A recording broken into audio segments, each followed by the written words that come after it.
Florida State in the SEC. Think about it. College football fans, this is what many of you have wanted for a long, long time. It's a fit. Think nothing else but football. Geography, history, level of play.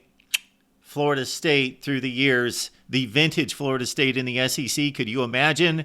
Wow, let's take a look right here at the Voice of College Football as we continue our series looking at particular programs and how they would fare in a new conference. And we're basing this on, of course, the reasonable realignment talk, considering a number of schools across the country that are being linked to new conferences. And of course, we've looked at Florida State against the Big Ten, Florida State in the SEC. Since the year 2000, Florida State has played 30 games against the SEC, 22 of those against the Gators. In 2022, they played the Gators, of course.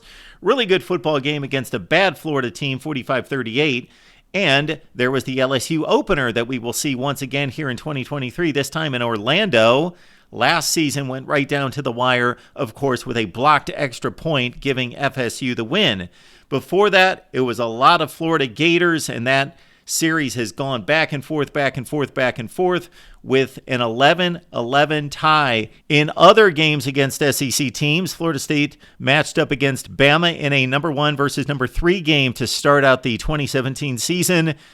Of course, DeAndre Francois was hurt, and Bama rolled in the fourth quarter 24-7, a team that eventually went on to win the national championship. Another SEC opener in 2016 as Florida State took on Ole Miss and came back for a 45-34 win in that game. Go back 10 years to 2013, and we've got the most important matchup for Florida State in all its games against the SEC, defeating Auburn, coming back from 21-3 down to win the BCS championship with Jameis Winston at quarterback, 34-31 to complete an undefeated season. We see another bowl matchup against South Carolina in 2010 in the Chick-fil-A Bowl and a 26-17 Noles win. A Bama matchup in Nick Saban's first year in 2007 as the Noles won it over a 7-6 tie team, 21-14.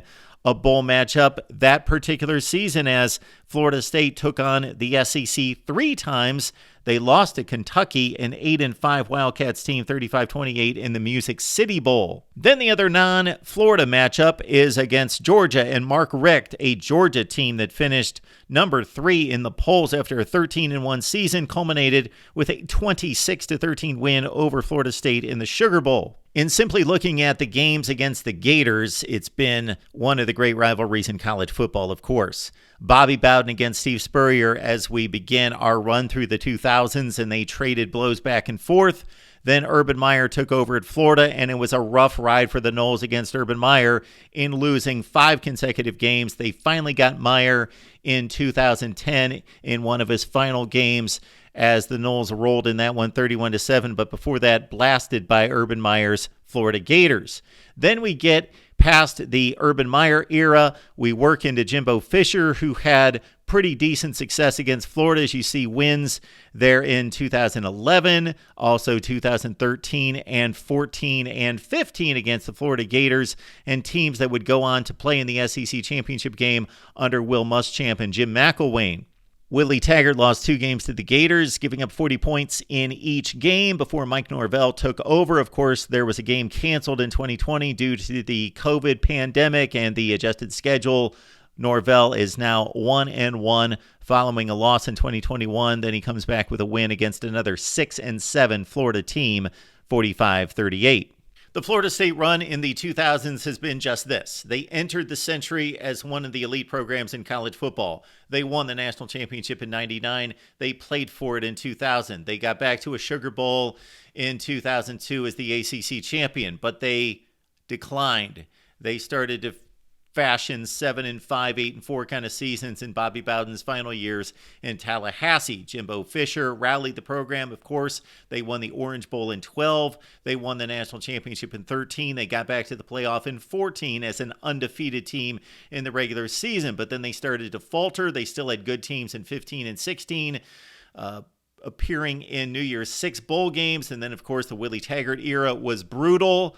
Mike Norvell's first couple seasons, brutal. So Florida State experiencing its worst football from 2017 through 2021.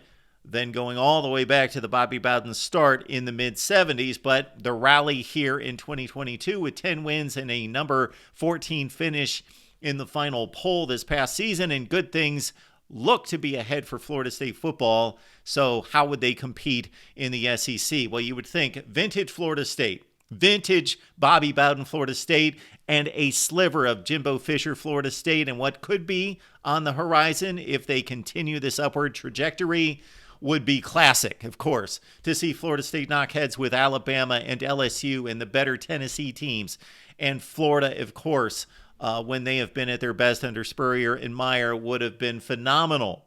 We got slices of that against the Gators and then in some of the games that we highlighted in postseason play. However, the Florida State under the declining Bobby Bowden, of course, and based on what we've seen here in recent years, well, those Florida State teams that we had under Willie Taggart and early under Norvell would have been trampled by the SEC, of course. Now, what we're currently looking at right now, if they don't get any better, is going to be a Florida State team that's going to win about half its games in the SEC. That is going to get lost amongst the Kentuckys, Ole Misses, Mississippi States, and the like. They're going to be good teams, decent teams. Vintage Florida State, of course, that's the hope. That would be the optimism of Florida State fans entering the SEC with colossal matchups against the powers of the SEC, which would now include Texas and Oklahoma and anybody else that Florida State would bring with them from the ACC. It's fun to think about. It's a possibility. Maybe it happens in 2036 and beyond.